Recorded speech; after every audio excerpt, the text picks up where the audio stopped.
নাম বিলাইয়ে দেবে। এই মহাপ্রভু যেচে অজেচে নাম বিতরণ করছেন। নদিয়ার পথে পথে গিয়ে জীবের হাতে ধরে পায়ে ধরে নাম বিতরণ করছেন। জাতির বিচার করলেন না, কে ধনী কে গরিব, কে উঁচু কে নিচু, কে ব্রাহ্মণ কে চন্ডাল, কে চামার কে মুচি। জাতির বিচার না করে যার তার সঙ্গে সঙ্গ করেছিল। তাই দেখে একদিন এক ব্রাহ্মণ সমাজ আমার নিমাই পণ্ডিতকে ডেকে বলছে, নিমাই, আরে ও নিমাই,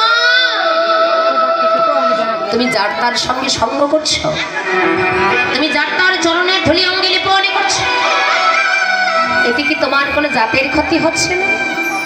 এতে কি তোমার কোনো ব্রাহ্মণতের ক্ষতি হচ্ছে না?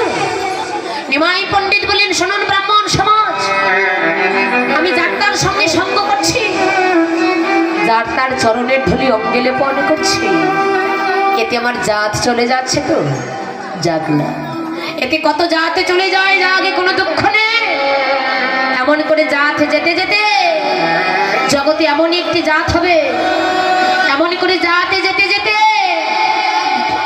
জগতে এমন একটি সমাজ হবে, যে সমাজটির নাম হবে বৈষ্ণবের সমাজ, যে জাতির নাম হবে বৈষ্ণবের জাত। ইহা ব্যতীত জগতে জাত বলতে আর কোনো